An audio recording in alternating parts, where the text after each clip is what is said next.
Hey everyone, this is Luke with Hansons Coaching Services. Sorry for the delay in getting back to you with some new podcasts. We've been doing some pretty cool stuff with our camps and getting some things in the works as far as an app. Some pretty cool stuff, but the good news for you is that we have a ton of content from doing all this stuff, and now I just need to get my rear end in gear and start recording it. So without further ado, let's get right into it with this topic. So we're going to talk about choosing a race goal, more probably for the marathon, half marathon, but it's a potentially tricky topic with coaches and athletes alike, and hopefully we'll give you some insight to help yourself out, or for your coach, helping your athletes out and putting them on the path to success.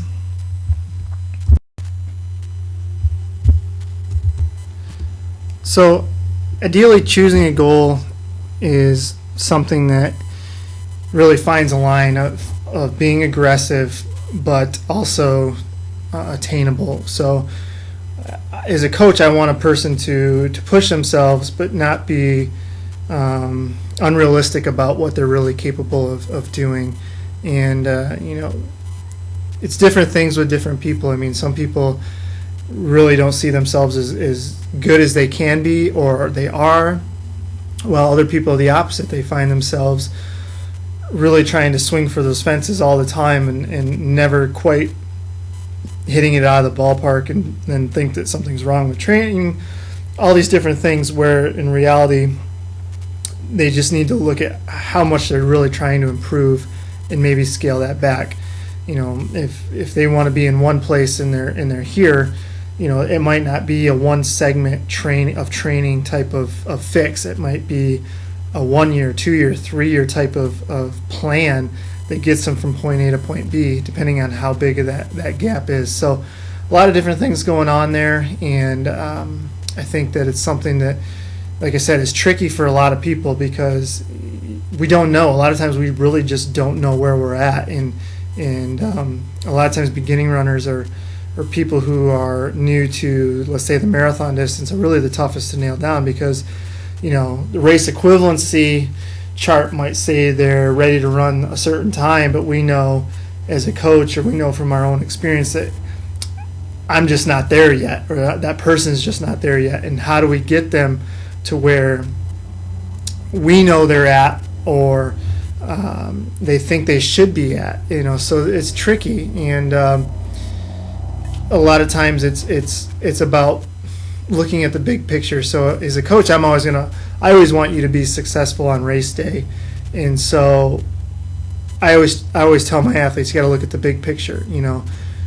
Where you're at now and where you want to be is fine, and I definitely think you can get there, but it might be more than 16 weeks type of fix. It might be something that's a longer term process. So but again, I mean, there's a lot of gray area in there, because you might have a person who is incredibly talented and can run that, or they're just simply better at longer distances than they are at the shorter stuff, but they've only run shorter stuff, so we don't know. We've got to do some figuring out along the way.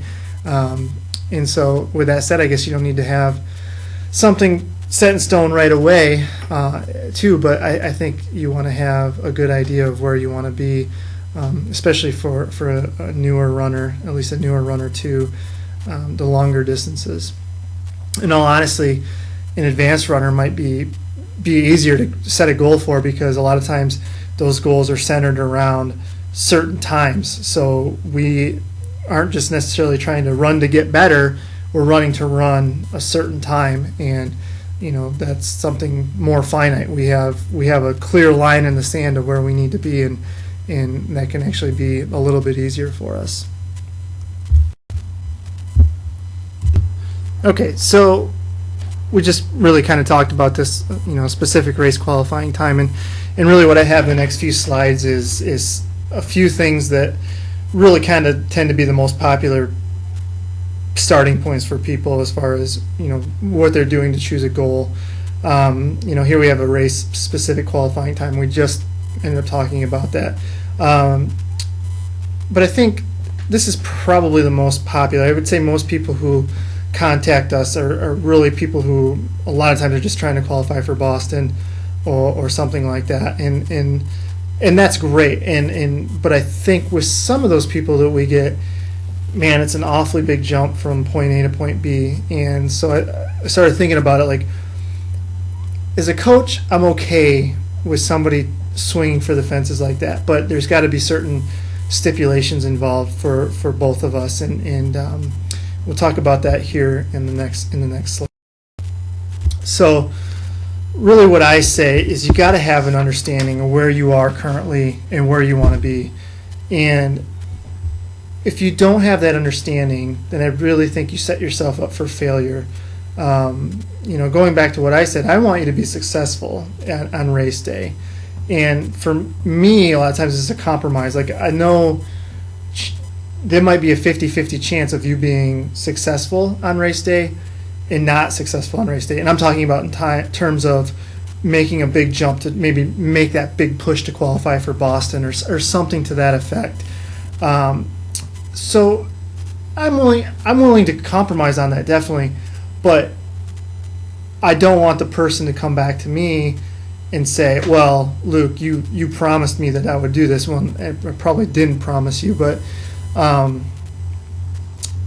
want you to be aware, and more importantly, I think it really sets you up. You, from that point, let's say you want to run a Boston qualifying time, and it's an awful big jump.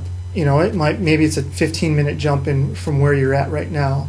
And for some people that might be incredibly possible, and for some people it's going to be a very, very tough task at hand. So what I think people get in the trap of doing is setting themselves up for failure, not only for that race, but then view themselves as now needing to make up time. And we'll talk about this in another slide. But that's a big risk you run with something like this. So I want you to consider these certain things, like, do you have enough time? So to get to from point A to point B, and I have 16 weeks to do it, is that possible? And that's something we have to look at. And that's really where having a good coach comes into play. And if you are a coach, this is where you really kind of earn your money as a coach.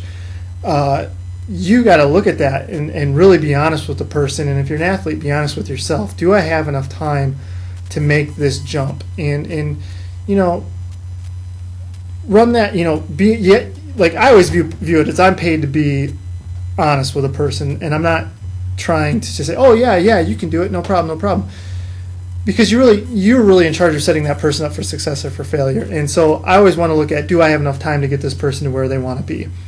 And be honest with them, and don't just say yes or no, but give reasons why. Like, if you think they can because of certain situations, then be upfront. If you don't think they can, give them a timeline for what they think you do think is possible. Second thing is, do you want to just swing for the fences? And this is more for the athlete, is if you want to make that 15-20 minute jump and you're okay with the outcome, like, this is all or nothing, I'm okay with that, because you're willing to take a big risk. I'm willing to do whatever I can to get you there. And a lot of times, even if we don't get that home run, we can get you closer. And a lot of times that's, like bargaining with a person. Like, this is the price I'll sell it for, but you can bargain with them and get it a little bit lower. At the end of the day, they might not get it, but they still see a 5-minute PR, 10-minute PR. That's okay, and that's enough to keep them moving forward to pursue that ultimate goal. And then lastly, are you willing to accept the outcome? And that's huge. And this is what I was talking about with getting caught in a cycle. You really, if you run the race and you succeed, obviously then all is good. There's nothing to worry about. But when you swing for that home run, we can strike out just as easily as we can hit that home run. And if you're okay with that, that's fine. And some people say they are, but then, and I've seen this with myself, and I've seen this with some of my elite friends, and I've seen this with people I've coached, is that now they feel like they're behind the 8 ball, and now they need to make up for lost time. In reality, if they would have trained for that smaller improvement, they probably would have nailed it. But they think now they have to make that jump to the next time, and they haven't reached where they should be in the first place. So then if you do this and you don't hit that time, and you can't view it as a step backwards, but you can't view yourself as, oh, I'm a 2:15 marathoner when I've run 2:18, or I'm a 2:30 guy when I've run 2:40, or I'm a 3-hour gal when I've run 3:10. Whatever the case is, you can't view yourself at that new time and keep trying to push forward.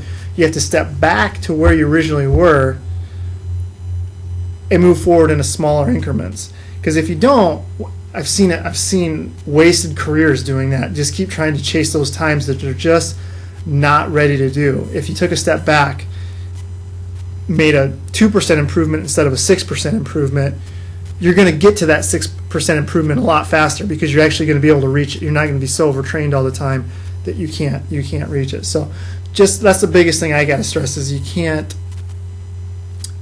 keep trying to push forward at these huge numbers. Try it once, and if it doesn't work out, take a step back, look at where you're really at, and move forward in a smaller increment.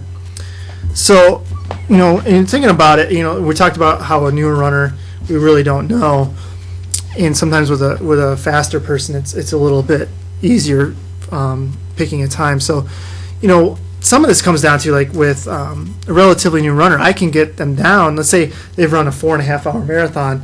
I can get them from 4:30 to 4 hours, usually fairly easily, just by getting them to run a little bit more. Maybe they run 30 miles a week, and I can get them up to, maybe 40 miles a week now, 45 miles a week, and they're going to have a huge improvement just because their overall endurance is going to be better, their aerobic system is going to be so much better. And it didn't really take a lot of life-changing strategy. We didn't have to go in and change diets and things like that. We just got them to run a little bit more. On the other hand, go back to somebody who's like a 2:18 marathoner or a 2:20 marathoner looking to run 2:18 and qualify for the Olympic trials. That might be a whole different scenario. That might mean looking at all the details, nutrition and supplemental things like strides and weight training and all those other little things that we tend to forget about, and taking a look at that. So we might actually have to add more components just to get a smaller percentage increase. And that's what's tricky about it. So, you got to take all those situations into hand and really take a look at where you're at, what you want to do, and move on from there.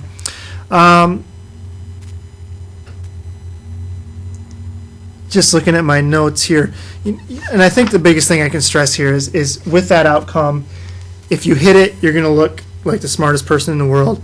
If you don't hit it, don't beat yourself up, because you were taking a high risk situation and you're trying to make a big jump in training, and sometimes it works, but most of the time I see people they end up frustrated, or hurt or overtrained, or a combination of those things. So you just got to understand, if you're trying to make a huge jump, you've got an increased risk of injury, increased risk of overtraining, and chances of missing out a small increase in performance.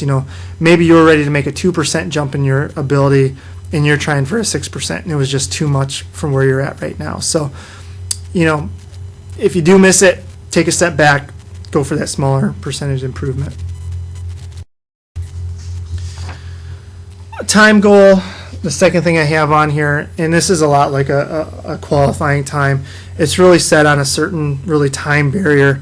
And biggest thing I can say here, and we'll just go right into the next slide, so you can take a look at this chart that I'm talking about.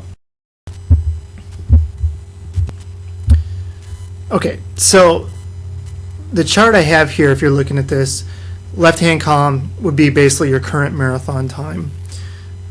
Along the right, you have a 2%, 4%, all the way up to a 10% improvement from basically one marathon to the next. So I'm basically considering this this is where you're at, and in your next marathon, if you want to make this percentage of improvement, this is what you'd be able to run.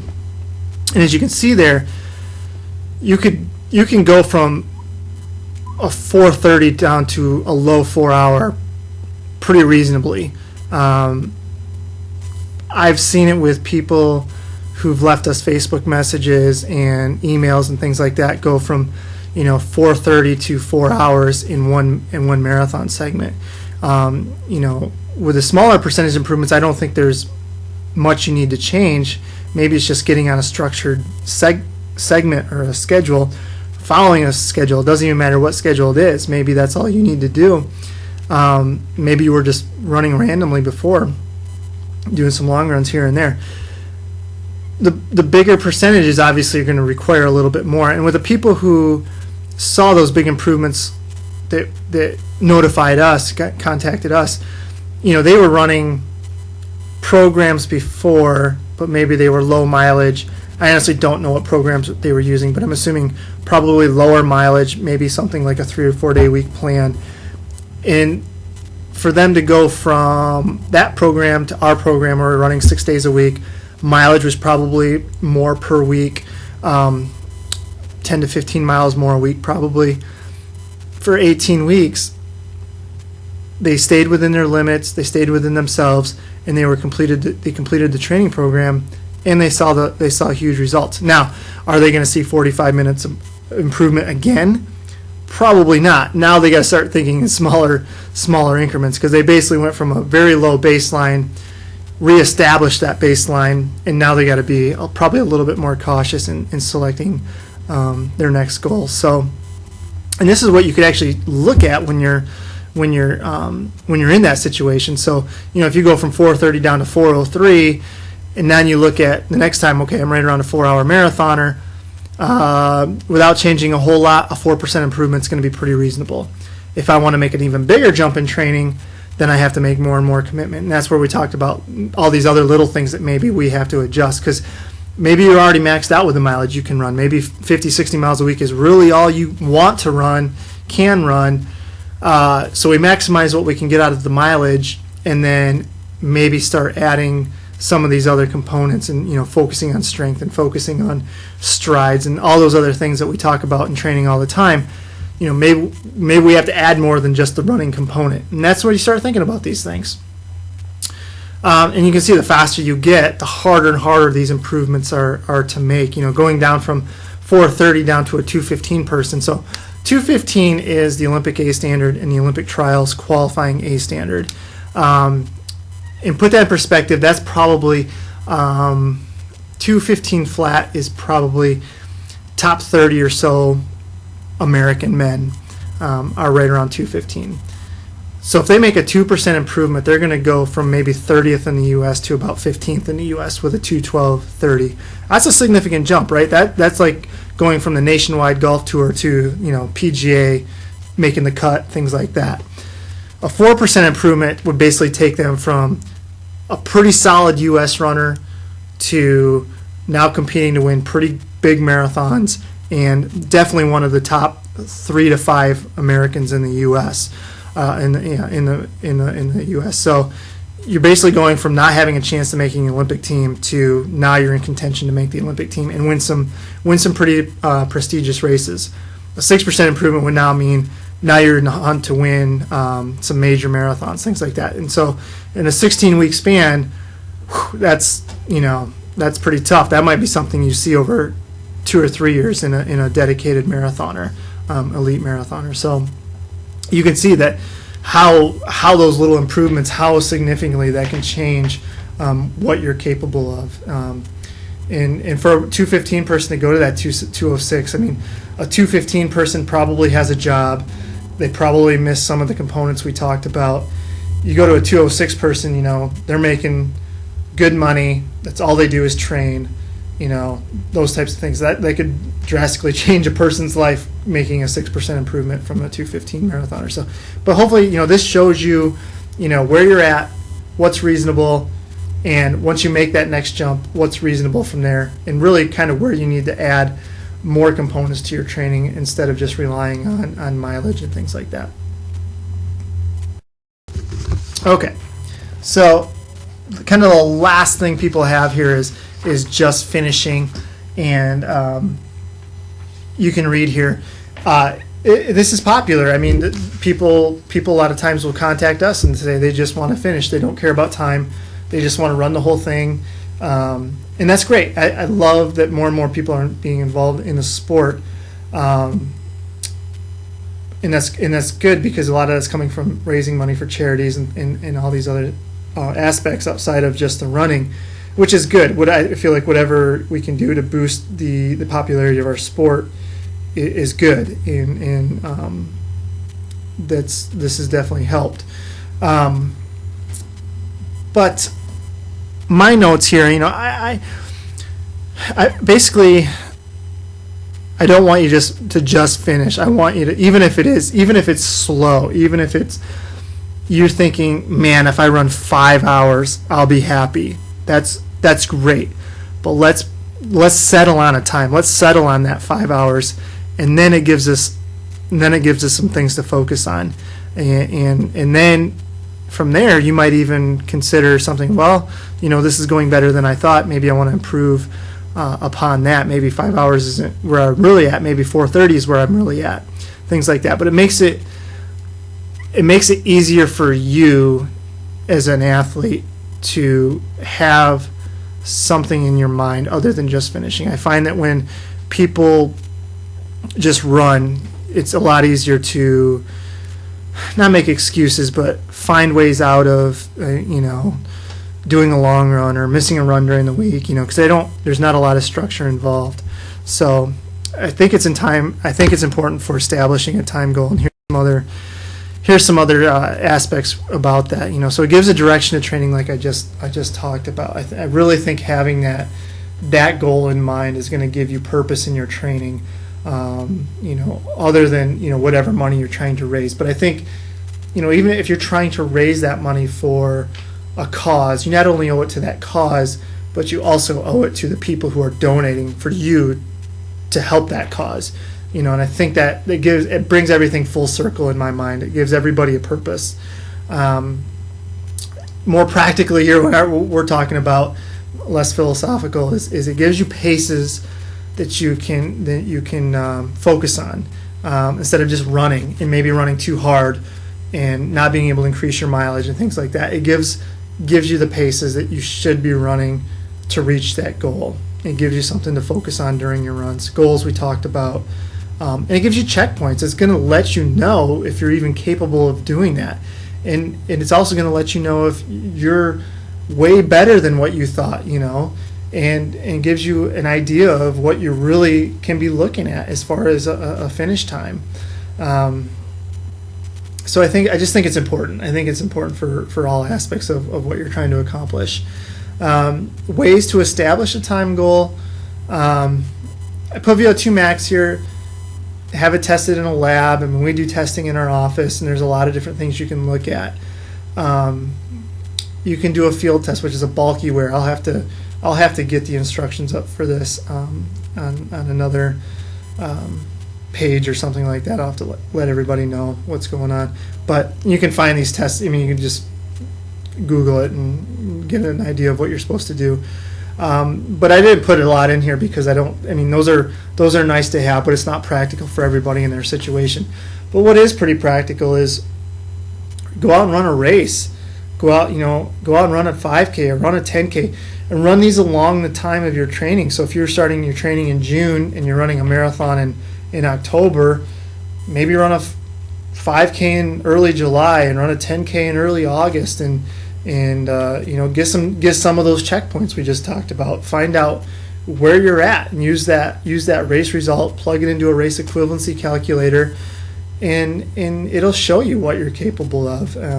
In theory, if all things are right in the world, that this is what you would be able to run, but at least give you an idea of how your fitness is progressing. And I really think that's probably the easiest way to do it, and probably the most practical for most people. If you're using our methods, I would say, try to run that last 5K or 10K before the start of when we do our strength workouts. And you know what that means if you're looking at the schedule. I think that's one kind of our goal along here. So there's a lot of things you can do. Again, I think having that goal is only going to help you, even if you don't particularly care what your finish time is. Okay, so we've talked about reasons in different areas of goal choosing. Some things we talked about are things that you should think about when assessing your situation, but I really have some other ones that I'd really like to go through and figure out here, because I think looking at these things are going to help you make a sound. Okay, so I messed that up. I'm actually a slide ahead. So if you're looking at the current personal bests and you're looking at the notes, go back to current and past training. Sorry, I messed that up. One thing you really have to do is looking at your current and past training. And here's just a quick example of something that just happened with us with coaching. So I just wrote a custom schedule for a gentleman. He's run a few shorter races, and now he wants to make a serious attempt at the marathon. He's been using a 3-day-a-week program, but wants to try the Hansons Marathon Method. Obviously, he's worried about going from 3 to 6 days per week in one shot. So, and definitely I was too. And so when I wrote his schedule, this is what I did. I gradually went from 3 to 5 days per week over the course of a 20-week plan. So we were doing a 5-month plan with this gentleman. I focused on adding the mileage first and then the intensity. I really think that when people get into trouble adding days, they add intensity first and then they add the mileage. And it's not really the mileage that'll get you, it's the intensity and the mileage. Okay, off topic, but then he agreed that this segment would already be a big jump, not only in training but in what he wanted to run. He's looking to go from 345 to 325, which I didn't think was crazy because he is only running 3 days a week. I think he can make a huge jump in aerobic fitness just by going 5 days a week, adding those two or three easy days a week into his program. So we didn't risk going 6 or 7 days a week. We kept it to five days per week. I think he might have a couple days at 6, but I don't think so, just going off memory. And what we talked about is we can bridge the gap between where he is and where he wants to be. And ultimately, I think it's enough to reach his immediate goal, which is to qualify for Boston. And then it closes the gap to his ultimate goal of being about 15 minutes faster than where he would be if he reaches that Boston qualifier. So it was really a joint effort between both of us, and he agreed to make some compromises. And we adjusted our philosophy, and we didn't go the full-bore Hansons Marathon Method, but we're going to bridge the gap. And if I can make him successful doing that, then it's going to be an easier jump to add that sixth or seventh day a week. And it's just going to make it easier. And long term, it's actually going to be easier to do, and it's actually going to be shorter doing it that way than trying to cram everything into 20 weeks, get hurt, and then set yourself back, and then we're starting over from scratch. So that's really what I wanted to say for the current and past training. You just really have to look where you're at, where you want to be, what you've been following, and what you need to do. Okay, so now we're back on track here. Sorry about that again. Your current personal best, to be honest, the less experience, you're going to be able to make a fairly big jump. And we've talked about this plenty of times, so I don't necessarily need to beat around that a lot longer. So ends up being pretty good. Okay, so your training and your availability is another big issue.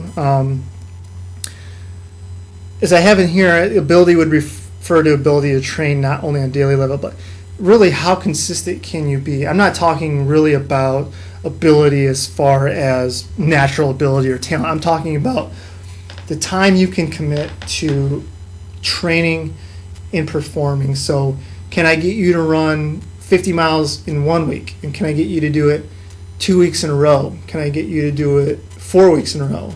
Things like that. How consistent can I be over a short period of time all the way to a long period of time? And that's what's going to make you have those big jumps in training, is when you can be consistent for a long time. And can we slowly add more if we can trick your body into thinking that we're not adding a bunch, but over 6 months, let's say, we've maybe doubled your mileage or, increased it by 25%. That's going to be huge. Your availability. I mean, I coach a ton of business guys, business women who are doing a lot of traveling or they have crazy schedules. And honestly, a lot of those people are amazing at finding time. Like, it seems like the busier they are, the more dedicated they are, and they eke out every minute they can of the day. So they somehow fit it in. I've coached a lot of people who travel overseas for business, and they spend a lot of time in hotel treadmills, but they get the job done, and that's all you can ask for. So, look for those ways to stay consistent. Don't use, try not to make excuses. We all do, and I'm definitely guilty of that as well. So, just be mindful of that. And just looking at that, okay, so looking at weekly mileage and where you could be. So if you want to run 4+ hours, I say try to be running 40 miles a week. 50 would obviously be better. 3.5, you go down to 50, 60. You go up to 50 to 60 miles a week. And this is where our schedules peak out about 3 hours. Men, 60 to 65 miles a week using our advanced. I've seen people follow, let me rephrase that. I've seen men in their late 30s to upper 40s use the advanced schedule and run 250 without a ton of modification, really any modification. Women, probably a touch more mileage. I'm thinking the women I've coached who are in that range are about 70 to 80 miles a week. 245, now you're looking at more and more and more, and you're looking at just mileage alone, 70 to 85, and it depends on gender, probably depend on your age as well. I have guys definitely in their 40s, mid 40s and up. They're running right between 240 and 245, and they're in that 70 to 85 range. Women, I think, could probably do it on the 85 aspect. I'm thinking again of the women I've coached. I'm thinking of one in particular. She's about a 250 girl, and she's running about 75 to 80 a week. I've got a couple people chasing trial standards, and they're above 80. They're probably more like averaging 90 miles a week. But again, they have more time too. They don't work full time, and they're chasing a standard, and they have an opportunity to train. So we are fulfilling that opportunity, I guess. 218, just to put that in perspective, like that's the Olympic trials B standard that punches your ticket into the standard, into the trials, and that you're looking at over 100 miles a week. Put it in perspective, I've run 214 mid, and I did that running about 130 miles a week. So just put it in perspective, and I know guys who run 150, 160 miles a week, so it depends on the person a little bit. The right column there, you're looking at the supplemental aspects of training. These are just some quick things like flexibility and stretching, core work, resistance training, strides, nutrition, hydration. These are all things that are going to impact your performance too. So maybe you're peaked out at the mileage like we talked about early on, but you maybe don't really focus on any of these things in the right-hand column. So maybe we can maximize that mileage and get you to do some other things that are going to add minimal time to your training, and we can get you maybe a little bit faster just by adding those things. So in my notes here, can you run the mileage you need to run that time that you want to run? Can you do any of the supplemental things to maximize the success of that? So maybe you're a 3-hour person, you're at 60 miles a week, but you really don't do any flexibility, you don't do any core work, any of those things. What of those things can we add and not really add a ton more time to your week? How can we prioritize? So what can we prioritize? What are the things that are going to give us the most bang for our buck? Well, obviously the running is going to be. And then when I look at that list, I say, okay, nutrition and hydration, you have to eat and you have to drink anyway. So you can focus on that and not add any more time to your training, and that's going to help you maximize what you do. The second thing I look at are things like strides. You could easily add this on to the end of an easy run. You could use strides as part of your warm-ups for your SOS workouts, your speed, your strength, your tempo, things like that. Honestly, going to add 5 minutes onto a session. Resistance training, you can add that in. I mean, that's I think you're looking at maybe an extra hour and a half a week, and that's per week. So I mean, spread out over 7 days. Can you fit in 15 minutes a day over 4 days a week and just focus on 15 minutes of doing something? Core work, same thing. You could take a 5 to 10 minute program, do it after an easy run, or do it if you run in the morning, do it in the afternoon. Flexibility and stretching, same thing. Find out where you really need to increase your flexibility. Maybe it's your hip flexors. Most runners have tight hip flexors. Can you focus on doing that? That's literally going to take you 5 minutes a day for 3 to 5 times a week. When you really look at it, maybe I can max that mileage out and add. Even if you add 2 of those things on the right, you're increasing your chances for success. You're adding something that's going to be supplemental to your training, going to make you a better runner, going to make you handle that mileage even better, make you stronger, make you more fit. So maximize what we can get of our training without creating more problems, and let's maximize where we're at within each level before moving to the next level. So I guess what I'm saying at the end of this day is, if you're 65 miles a week and you run 3 hours, can you get to 250 by running 65 miles a week and adding some of these components on the right? I think you can, and then you maximize that out, and then maybe see about going to the higher mileage. So, that's just my thoughts on that. I've definitely changed over the course of the years from my own training. It's, I'm more likely now to run 110 to 120 miles a week and focus a lot more on these things on the right, because I've already got 10 years of the higher mileage. If I can maintain that fitness from there, what am I going to get out of these other aspects of training? And I think it's going to help me. I think it's going to, you look at guys like Meb, who's running really amazing. It just turned 40 years old, obviously won Boston, things like that. It's not so much about the mileage anymore for him. It's more about maintaining a high level of mileage, but increasing his strength and resiliency through these other things. Okay, another thing you have to look at is time to goal.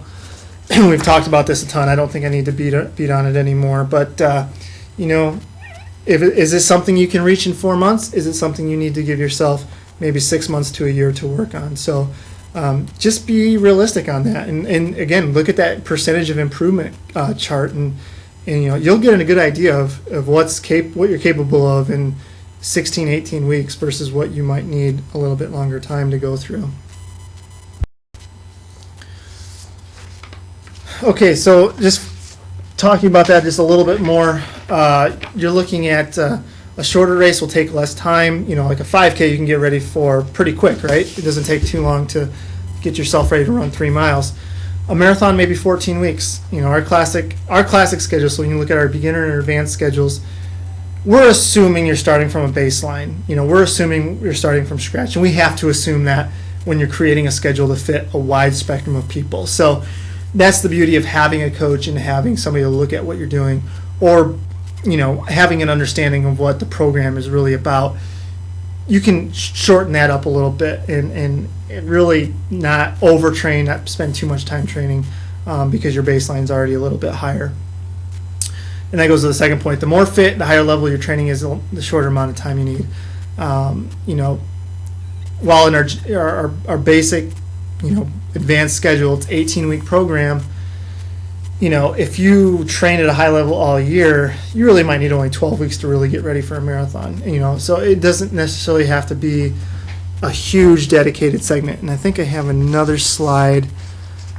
Yes, let's look at this real quick. So we're looking at how this would maybe, how you could use one segment to lead into another, and how you can get away with not necessarily doing these huge 18, 20, 24 week segments. So here's just a quick timeline. So let's say in the fall you run a marathon. Your volume's going to be already higher because you're in a high volume segment. Short recovery, 10 days, 2 weeks, that type of range. Active recovery, let your body heal. So now you're talking late fall, probably early winter. Return to running. If you're living in a cold climate, it's a good time to just build your base. Incorporate those desired supplementals. So incorporate strides and resistance and all those things that maybe we need to work on. Because if you can build them in now, it's easier to keep them in your schedule when it's part of your daily routine.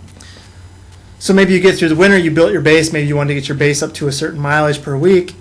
You got that, mission accomplished. Spring, maybe you jump in some shorter races, some 5Ks, 10Ks. If you're a habitual marathoner, maybe you move down to the half marathon. Develop your overall speed, you've done some of that speed work. Improve some of the distances that you may normally avoid.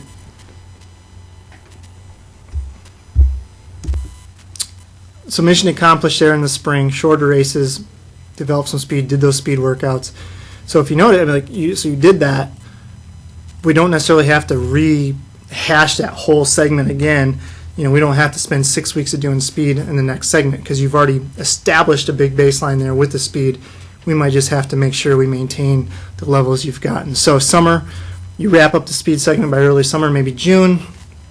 Take a short downtime, maybe like 5 to 10 days, and then begin a fall marathon training in mid to late June, or depending on what marathon you're going to run. So for instance, we took a 10-day break after 4th of July. And now we're starting to train for Chicago, so that's going to leave about 12 weeks total, I believe, for the marathon training for our elite folks. So my other guys, what I had to do was where their segment ended and where they really needed to be when they started training for their fall marathon. I kind of just had them tread water for a few weeks, just run some mileage, nothing too straining, really no workouts of any significance at all, and then boom, start training for the marathon. So you get through the summer, wrap up that segment, start a new segment. Summer, fall, you build your serious marathon training. Late summer, you start really doing workouts after a few weeks of running and transition to marathon specific work by Labor Day. So we're talking, first part of September. You spend 6 to 8 weeks doing marathon specific work. I'm just thinking of Twin Cities is the first weekend of October, and so you might have to start that a little earlier, like mid-August. If you're running something like Chicago, you start at the end of you really start putting that 6 to 8 weeks, mid-August to early September, and then the whole segment is 12 to 16 weeks. So there you go. You don't have to if you train for other things all the time, then you can actually do more races with shorter segments and still improve your overall fitness. You never really get set back over time. And the point is, if you've already done the work in the previous segment, then you don't have to redo all that work you just did. We've already put you at a fairly high level, so now we just kind of maintain the non-race specific work, keep you at that higher level of fitness, and then add the race specific work in.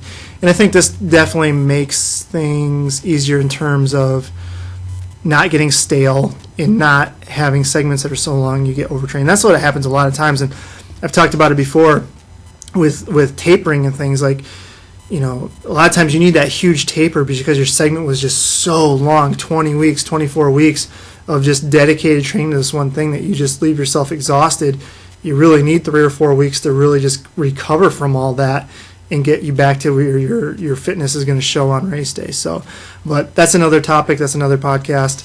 That's down the road there. So, but that's my take on it. Hopefully it works for you. So there you have it. Simple guidelines, ambitious but feasible. Believe in yourself. Definitely see this a lot with people. You can accomplish a lot more than you think you're possible. That's terrible writing there. Than you think you're capable of, and you can make big improvements pretty quick, especially if you're a newer runner. If you're an advanced runner, just look at everything. Look at everything that you're doing in training and be diligent. And maybe it's an easy fix. It's just something that you haven't thought of in your previous training. And just have an idea what it's going to take to get there. I think the more honest you are with yourself of where you're at, where you want to be, what it takes to get there, what it takes to bridge that gap, it's going to make it a lot easier long term for you to actually cover that gap and go even beyond that, beyond where you wanted to be originally. So hopefully this works out for some people. Hopefully if you're a coach, you can take this to your athletes, and if you write your own stuff out, then hopefully this can help you be successful. So as always, thanks for listening, and catch you next time.